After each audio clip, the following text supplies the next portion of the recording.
contract. Now contract is nothing but what? It is an agreement which is enforceable by the law. Okay, it is nothing but the agreement which is enforceable by the law. Now the contract invariably follows proposal from one party and its acceptance by other. Means proposal, contract, it is nothing but the proposal which can be invited or which can be displayed from the one party and which can be accepted by the other one. Okay, so this is nothing but the contract. Now in the absence of any of the above element, means proposal party or the acceptance party, the contract, it becomes void. Okay, means if there is a no proposal party or any acceptance party, in that case that particular contract may becomes void. Okay, that is nothing but without legal effect, which can be avoided by any of parties to it. Okay, means without taking any legal suggestions, any party can be avoided that contract. Okay, now the term contract, so far as public works department is concerned, means that a written undertaking for execution of work or supply of materials or for the performance of any service connected therewith, the duly accepted and registered by the competent authority on behalf of the state government or the union government. Now this is nothing but the general idea regarding the contract. Okay.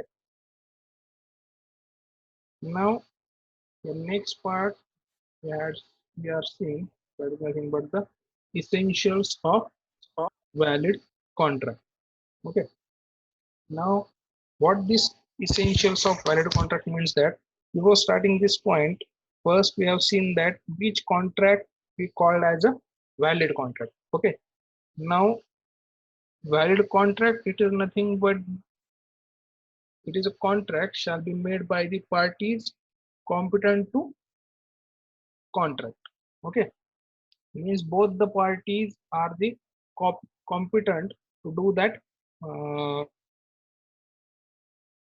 agreement, by which they can understand the requirement of both the parties. Okay, now second point of valid contract is what?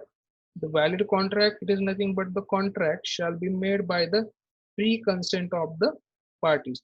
Means when contract should made, at that time there may be no any doubts in between the two parties. Okay, now the third point of valid contract is what? It is nothing but the there shall be a definite proposal and its acceptance. Means there should be a definite proposal by which both the parties can accept that contract. So that contract is called as a valid contract. Now the next point of valid contract means what? It is nothing but the contract shall be made so that the considerations and objects are lawful. Okay.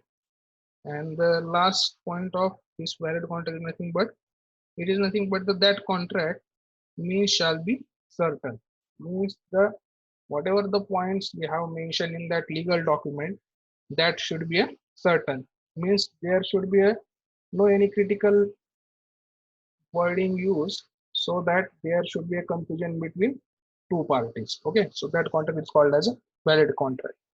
Now as we see the first point, that is nothing but the contract shall be made by the parties competent to contract. This means that a person is competent to contract provided, means he satisfy the condition of age as per law. A person who is not major according to law can break an agreement. Okay, now no contract shall be made by less important authority who has not been directed. Also, he is sound in mind. Sound in mind means what? For purpose of making contract, provided he is capable of understanding it and of forming rational judgment as to its effect upon his interest. Okay, this is nothing but the sound in mind. As well as he is not disqualified from contracting by law to which he is subjected. Okay, this is the meaning of that first point. That is nothing but the contract shall be made by parties competent to contract. Now, the second point, that is nothing but the free consent of the parties. It means that two or more persons are said to be agreed when they are agreed upon same thing in same sense. That is nothing but the free of consent. Okay.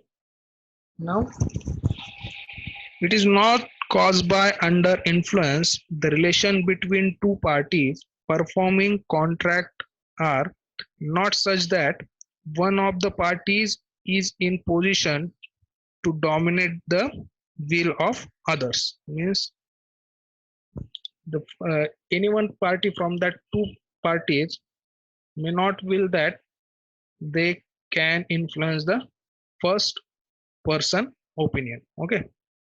Now the third, we can see that definite proposal and its acceptance. It means that terms of contract must be precise and definite, and there must not be more than one meaning. Okay. Now, next point. When one person signifies to another person that he wants to do something, he is said to make a proposal. Okay. Now, the next point, that contract shall be made, it is nothing but the consideration or object are lawful. Means the consideration or object of an agreement is said to be lawful if forbidden or fraudulent or of such nature that if permitted it would be defeat the provision of any law or involves or implies injury to the person or property of another or opposed to public policy as immoral by the court. Okay. And the last one, meaning shall be certain. It means that agreement the meaning of which shall be certain or capable of being made certain. Okay. Means there will be no confusion or no doubt in between the two parties. Okay. Now the next point is termination of contract. Now termination of contract means what? In case of contractor fails to promote progress of work or let the contract for reason best known to him. If in some cases contractors may fails to prorate the progress, means he is not able to make progress in his stipulated time. In that case also that particular contract may be terminated. Okay. Now the next point is in the event the contractor failing to complete the work within stipulated period, means if he fails to do that work in stipulated period, in that case also that contract may be terminated. Okay. Now if contract is found carrying out the work not in accordance with contract drawing specification of engineers to supply enough skilled workmen and specified material or fails to make good defect in work, in that case also that contract may terminated.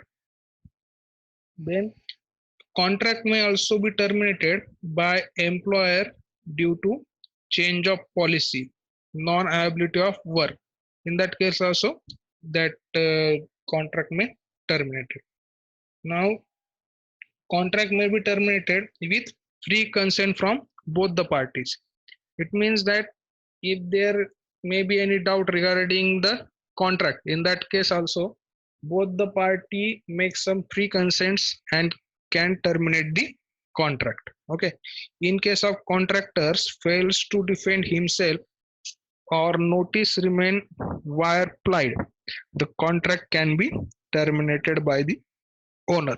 Means if there is any defect in the work and the owner gives notice regarding that, and if the contractor fails to defend that notice or defend himself, in that case also that contract may be terminated. Okay, so this is the reason by which that contract may terminate.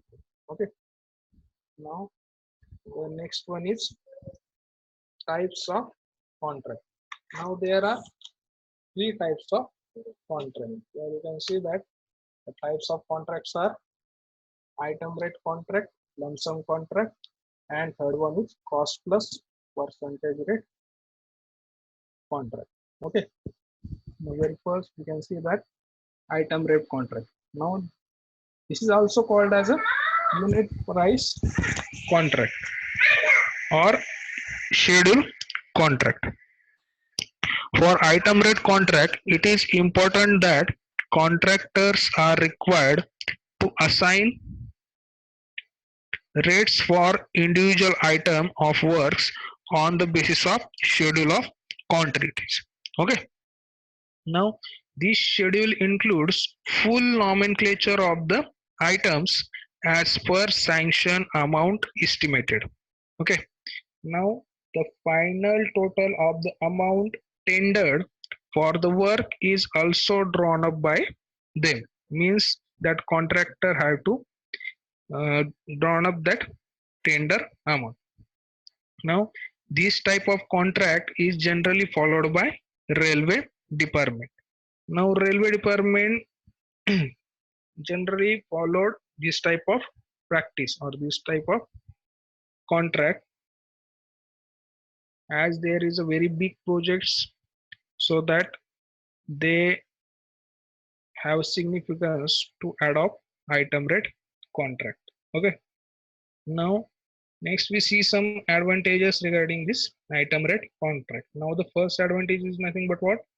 The form of contract ascertain a more detailed analysis of cost, the contractors, and such is more scientific. Okay. Now the second advantage of item rate contract is what?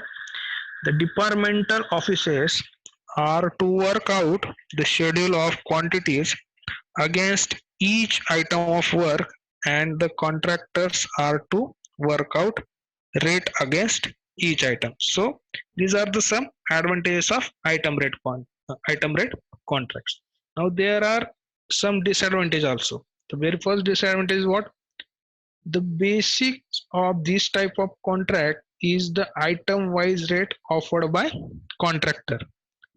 But if item wise amount which is calculated by contractor by multiplying the quantity of each item with the rate may be incorrect. In such incorrectness may be provided by the contractor in his own interest.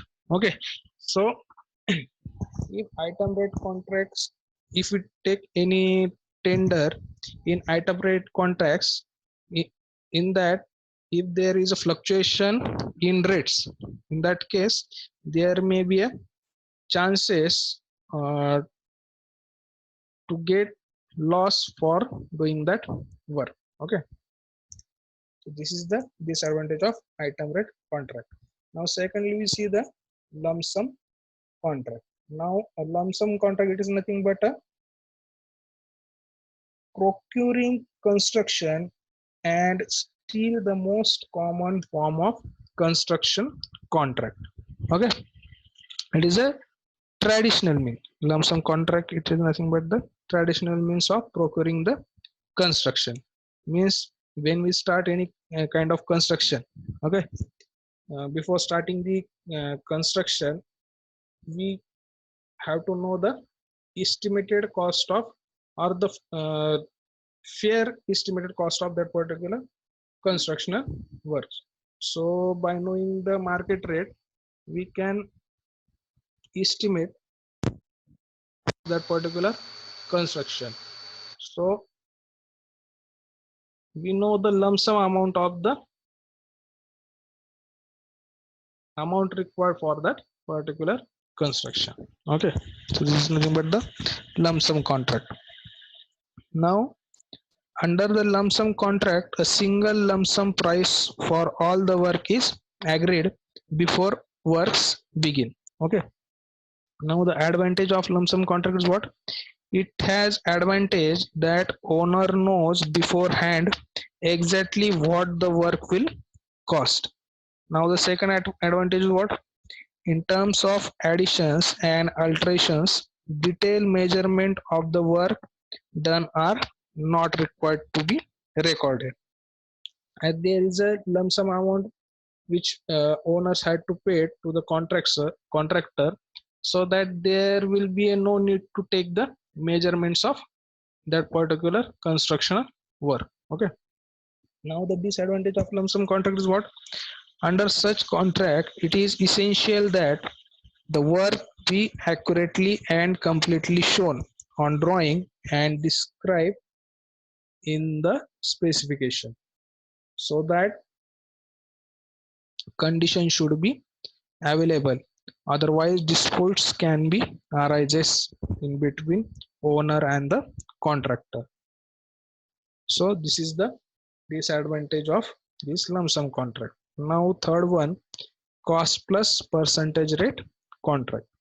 Now in the tendering for work on cost plus basis, the it is nothing but contractor is paid the actual cost of work plus an agreed percentage in addition to allow for profit. Okay, means when any contractor may do some work, he will get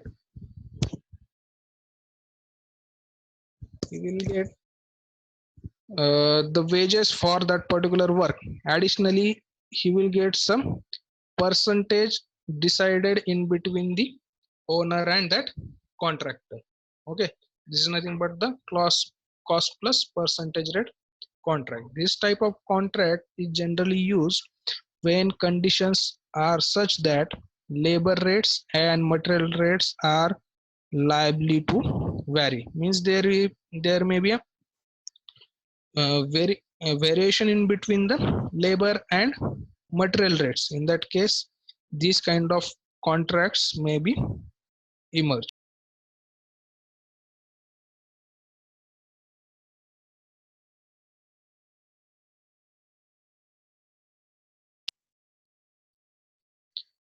Now,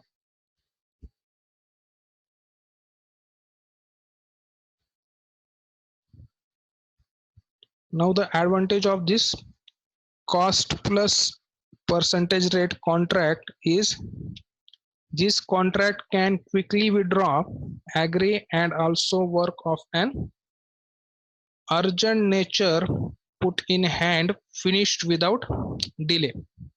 Okay, so to do the quick work, in that case, this cost plus percentage rate contract may be adopted.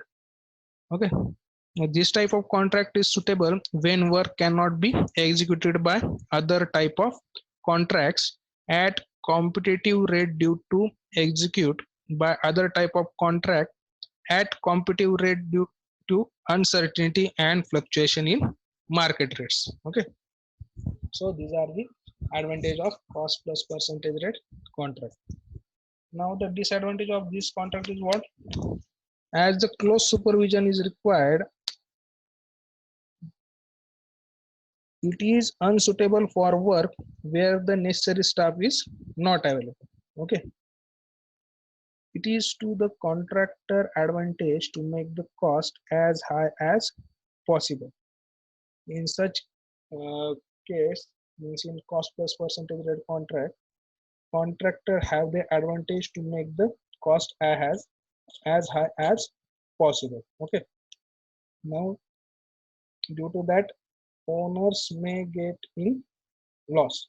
Okay, Now, this form of tender is made popular with contractors despite the fact that they cannot lose on it, for it tends to spoil the dashing qualities of those carrying out the work. Okay.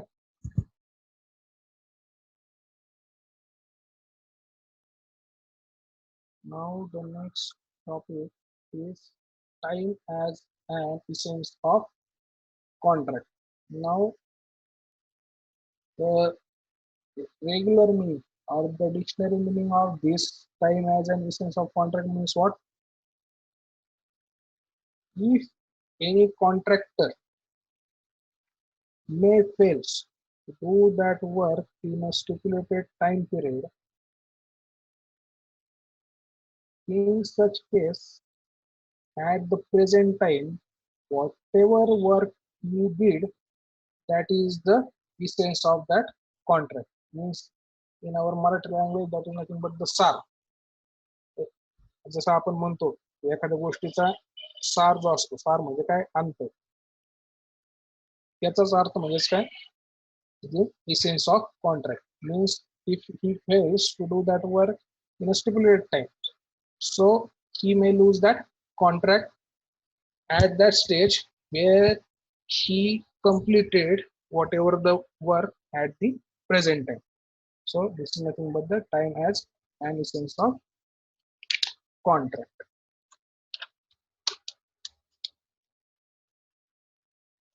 Now the next part, the voidable contract. Okay, voidable contract means what? The contract which should not be avoided. Okay, so that contract is called as a voidable contract.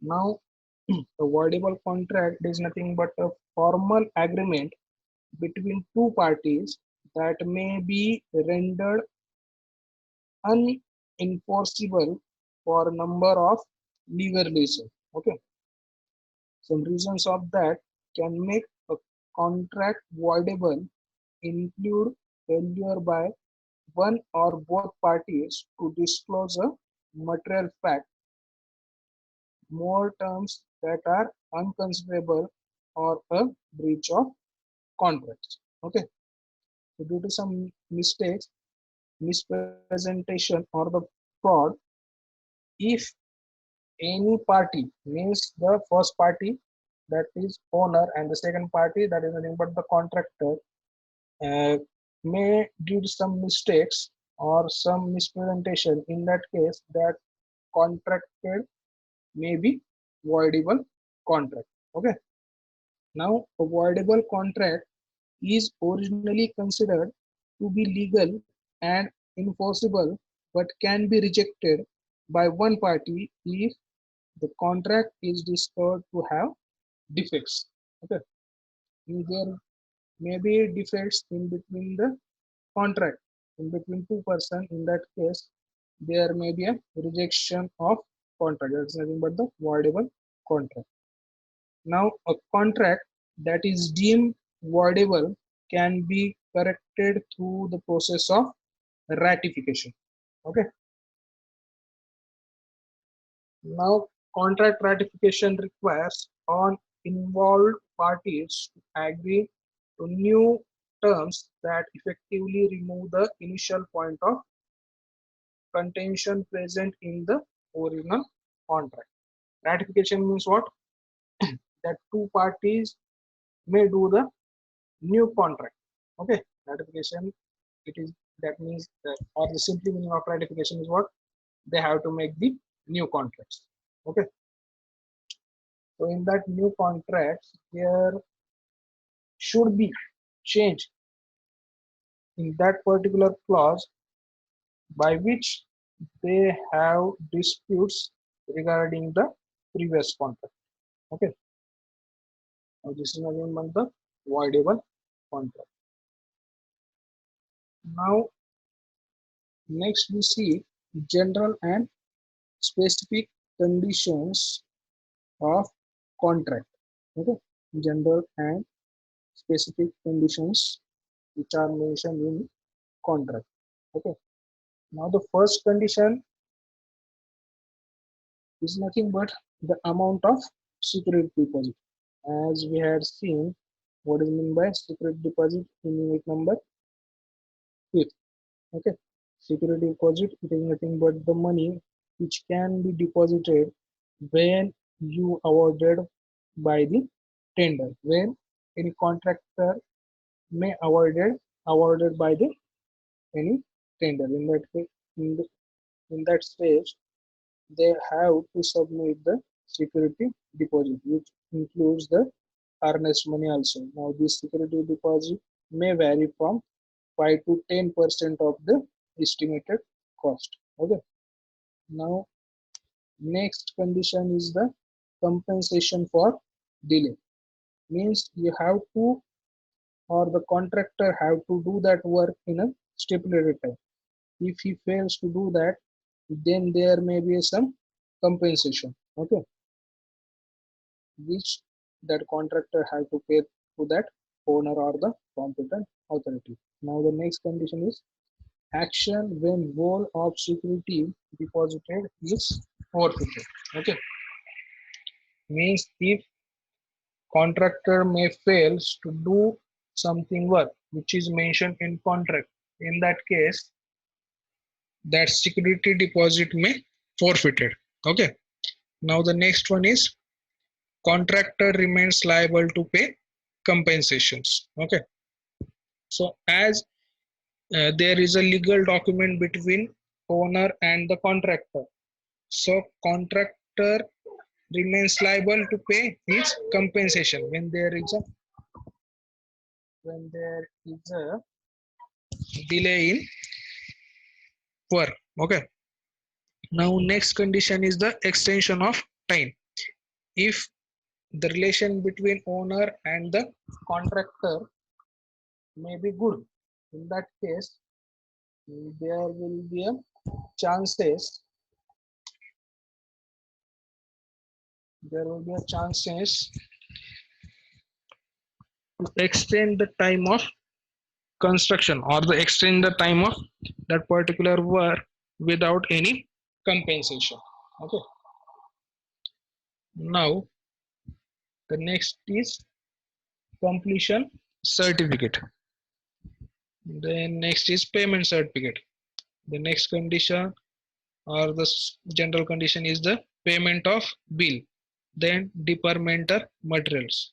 So all these things you have to mention in the contracts so that there may be no disputes between the owner or the competent authority and the contractor.